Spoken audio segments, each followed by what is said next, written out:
বাবা, দেরি হয়ে যাচ্ছে তো, চলো এবার। তুই তাড়াহুড়া করিস না বাবা, আমার পায়ে আগের মতো জোর নেই, একটু সময় তো লাগবেই।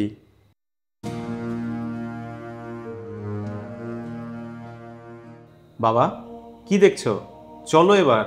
না রে বাবা, কিছু না, শুধু আমার স্বপ্নগুলো দেখছি। একটা সাজানো বাগান থেকে আগাছা ভেবে একটা ফুল গাছকে কীভাবে তুলে ফেলা হয় সেটা দেখছি। দেখো বাবা, তোমাকে যথেষ্ট দেখাশোনা করেছি। তুমি তো জানো, কাজ, পরিবার, বাচ্চা কাচ্চার পড়াশোনা সব মিলিয়ে আমি পেরে উঠছি না। আর আমি তোমার ভরণ পোষণ এখন করতে পারবো না। হ্যাঁ রে, জানি, আমি বোঝার মতো বয়সে পৌঁছে গেছি, আমাকে পালা তোর খুব কষ্ট। বাবা, রহমানিয়া বৃদ্ধাশ্রম খুবই ভালো। সেখানে নিয়মিত ডাক্তার আসে, ঠিকমতো খাওয়া খাদ্য দেয়। আর তাছাড়া প্রত্যেক সপ্তাহে আমি তো তোমার সাথে দেখা করার জন্য যাব। তুমি কোনো চিন্তা করো না বাবা। তুই জানিস, তোর মা মারা যাবার পর এই ঘরটা একদম ফাঁকা ছিল। তুই আমার একমাত্র অবলম্বন ছিলি, তোকে নিয়ে আমি অনেক কষ্ট করেছি। শুধু তোর কথা ভেবে আমি দ্বিতীয় বিয়ে করিনি। সৎ মা যদি তোকে কষ্ট দেয়।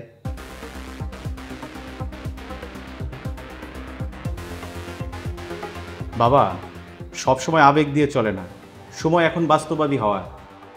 তাছাড়া আমার অবস্থা তো তুমি জানোই। তোর বয়স যখন 3 ছিল, তোর প্রচণ্ড জ্বর হয়েছিল। অফিসে আমার জরুরি মিটিং ছিল, তবু তোকে ফেলে যাইনি। তুই যদি ভালো না থাকিস, চাকরি দিয়ে কী হবে? দেখো বাবা, এসব বলে আমাকে ছোট করো না প্লিজ। আর তাছাড়া আমি খারাপ ছেলে নই, পরিস্থিতি শিকার, সময় শিকার। আমাকে বোঝার চেষ্টা করো বাবা। জানি রে, তুই খারাপ ছেলে নস, তুই শুধু সময়ের ছেলে হয়েছিস। চল, আমাকে আবর্জনার ডাস্টবিনে পৌঁছে দেয়। বাবা, ওটা আবর্জনার ডাস্টবিন না, ওটা ভালো একটা হোম।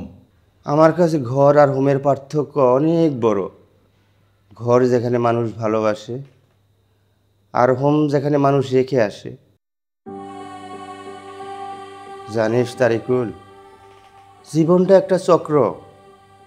আজ তুই আমাকে রেখে যাচ্ছিস, কাল যদি তোর সন্তান এভাবে রেখে যায়, তখন বুঝবি আমি কি অনুভব করেছিলাম। আমি তো কিছুই চাইনি রে বাবা, শেষ বয়সে শুধু একটু মানুষ থাকতে চেয়েছিলাম।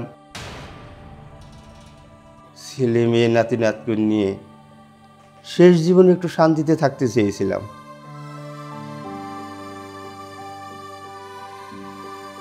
বাবা চলো।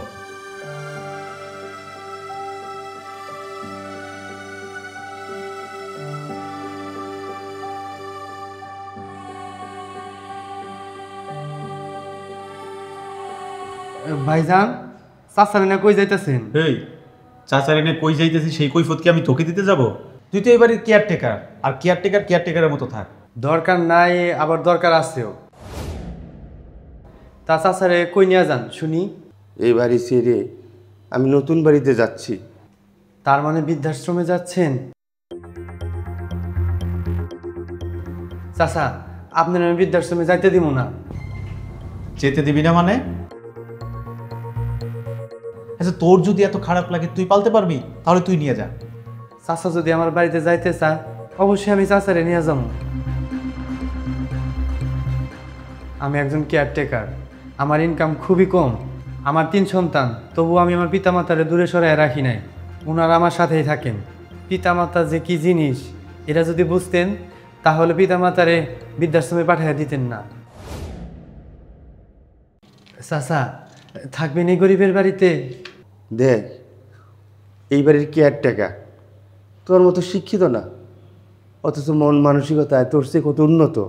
ভাইজান, আপনার একটা কথা বলি, আপনি যে আজকে চাচার সাথে যে ব্যবহারটা করলেন, আপনারও তো একটা সন্তান আছে। আপনার সন্তান যদি আপনার সাথে এরকম ব্যবহার করে,